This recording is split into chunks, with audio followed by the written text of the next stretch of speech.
It has been a very long time since I did one of these. Don't go away.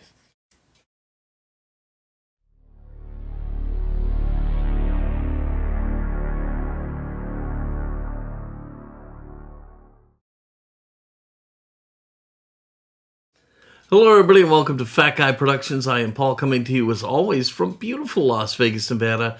And I honestly, off the top of my head, cannot tell you what the last Matchbox restoration I did was. I don't know. But we're going to fix that today. Let's get to work. I honestly can't remember the last Matchbox that I did. And watching Marty of Marty's Matchbox Makeovers has kind of gotten me pumped up for doing some Matchboxes. I found this tow truck in my collection, and it was a little shabby. It's complete, and it's ready to go. It just needs a little bit of love. I use my little drilling jig from Eddie that he gave me. Anytime I need to drill into something that has things sticking out of it, like in this particular case, it has the little emergency light sticking out of the roof, and it's got the tow arm that sticks out. So by putting it into this, I can kind of prop it up and protect the parts and make sure everything's okay while I drill it. Now, I don't need to use shielded drilling here because most of the Matchboxes have like a dimpled post. And so all I need is a correct size drill bit, and I can just drill away the mushroomed over part. It's gone, the car comes apart. With a little bit of persuasion, the casting comes apart and we can see what we have. It's unique the way this particular casting, the cab and the rear end and base all kind of mesh together. It's actually very interesting. But this one also has a glass piece, it has the little dome light, and it has the hook for the tow arm.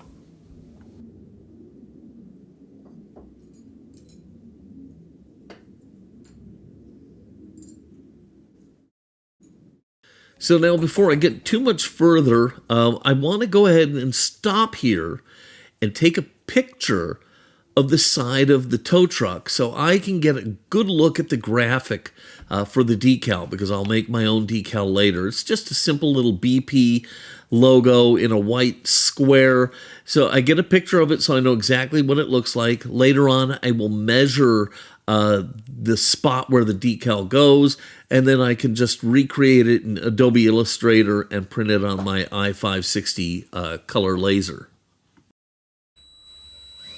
While I didn't need the Vix Bits and shielded drilling to go ahead and get the casting apart, I did use a Vix Bit to prep the posts. It cleans up the edges and dimples them nicely, so it makes them perfect and ready for me to drill out.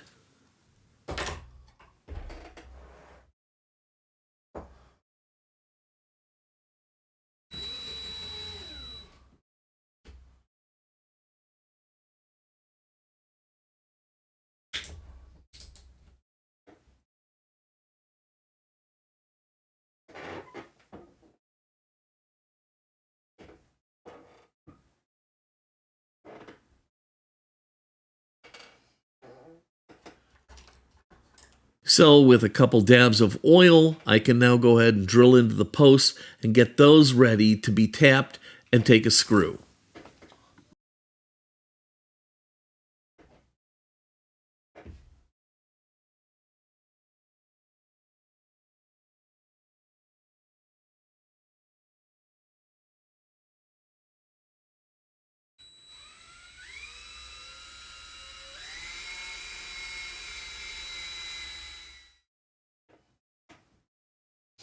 So again, I'm using my tap handle from Brightvision. This thing is fantastic.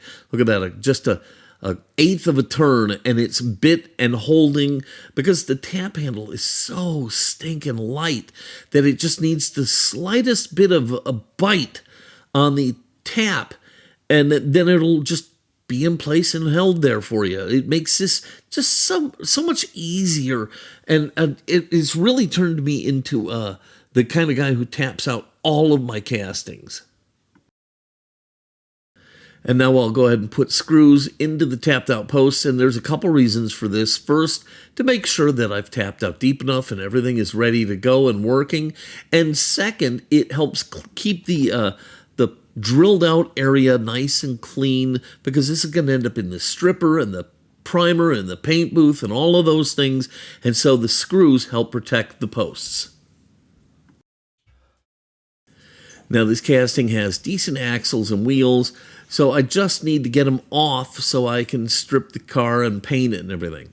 And to do that, I'm going to chuck up a grinding wheel into my rotary tool, and I'm going to go to the small bird side of the axle and just grind that away until the wheel will pull off freely. I'll do that on the front, back, and I can pull off all the wheels and axles and set them aside until later.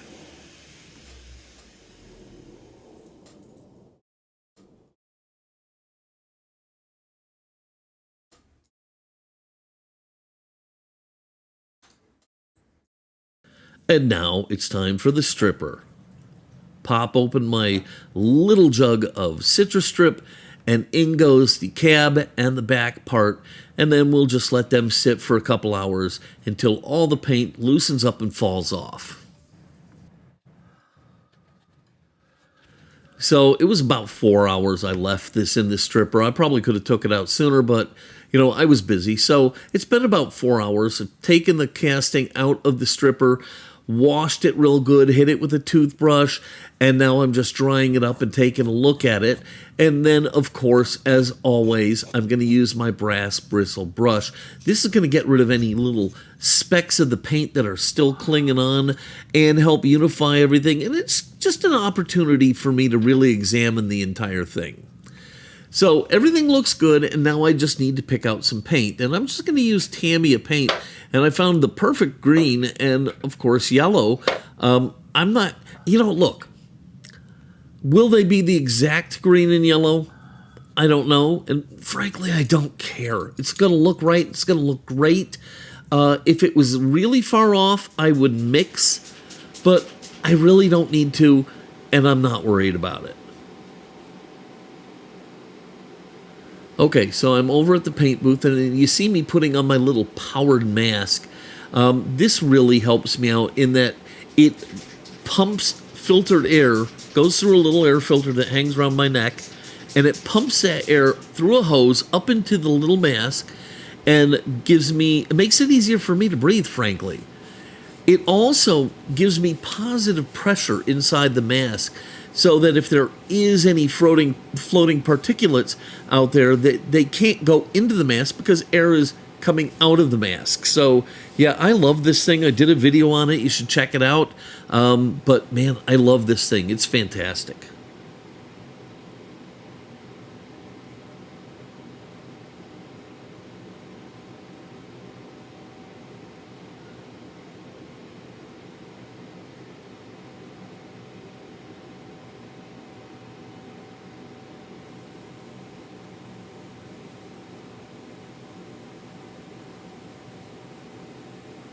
Okay, so I'm going to go ahead and lay down the green on the back of the truck. I had pre-primed the back and the cab using my Tamiya fine primer. Love that stuff. I used the white, so it's going to make the green and the yellow really pop. After it dries, I just mixed up the Tamiya, and I made sure I used a little bit of the leveling thinner. And what that does is it allows me to get a really good, smooth paint job, which is what I want here. So basically, I've got it all mixed up, and I'm just laying it down on the base. You know how I do. Tack coats, medium coats, wet coats. Same. Getting this base all green. Now, as a Chicago Bear fan, I am retching into my mouth a little bit here right now because I'm painting green and yellow. My two most hated colors in the entire world. Just kidding, Packer fans. Don't get your knickers in a twist. But sorry, I'm an idiot. But anyhow, I'm getting the cab a beautiful yellow paint coat, and then we can move on.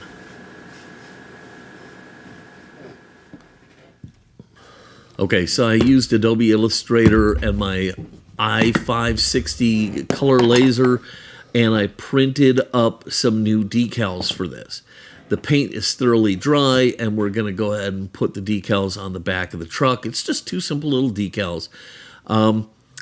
So we just take them, water slide decals, simple application, dunk them in the water, let them soak, put a little bit of water where the decal's going to go. That way it'll help you get the decal in the position before it starts kind of trying to bite onto the paint. So I get the decal nice and wet, put a little water there where it's going to go, and then we can just slide it off the backing paper and into position on the casting. And then, of course, you know I'm going to use my favorite decal tool, a toothpick. And with that toothpick, I can nudge and adjust and slide and move the decal anywhere I want until I get it in the perfect position, and then we'll let it dry.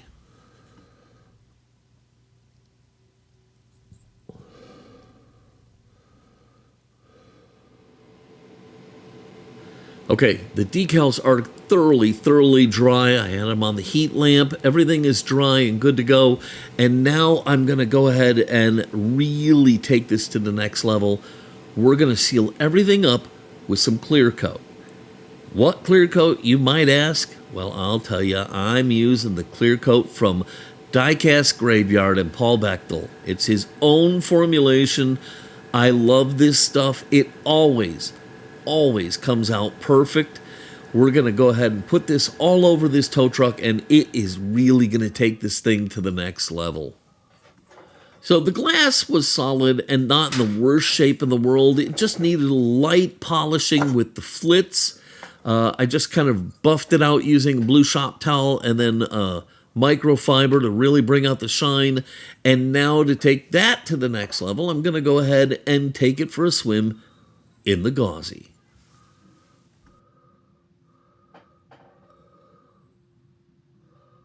After a quick little dunk, we'll wick away the excess, and then we can go ahead and put this in my beloved onion saver so it can dry without fear of woolly boogers landing on it.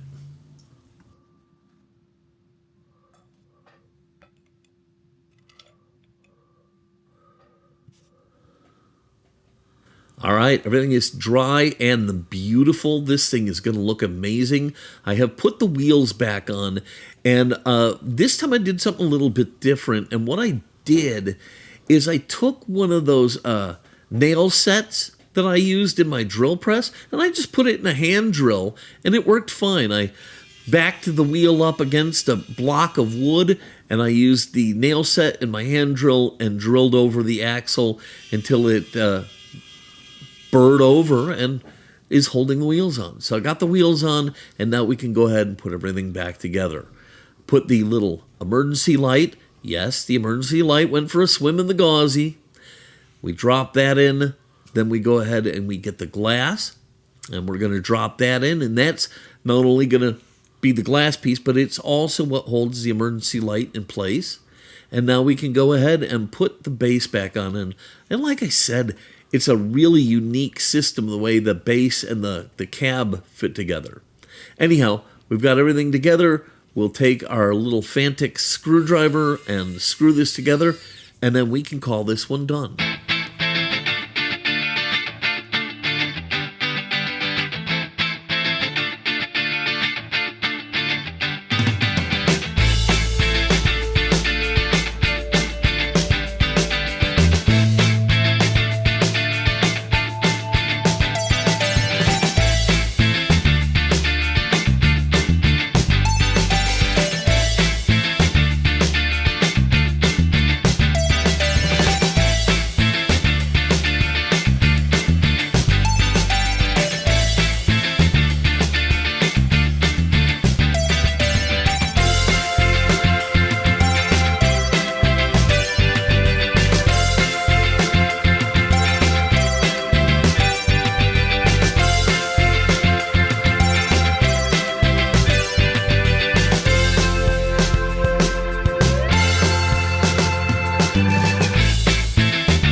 Well, there she is, my BP Matchbox Tow Truck. What is this? This is a Matchbox Series number 13, the Dodge Wreck Truck. And I think it looks amazing. It's beautiful. In fact, if there's any complaint about it, it's just that it's too nice, okay? Because this is not what a Matchbox looked like when you got it, okay? They didn't have this kind of a paint job on it. Before I put the clear on, exactly, okay? But this is the way I like it, and so tough. That's how I'm going to do it. I'm such an idiot. Anyhow, I love it. I hope you love this video. If you did, please give it a giant thumbs up. Click subscribe, and don't forget to click the notification bell so you never miss one of my videos.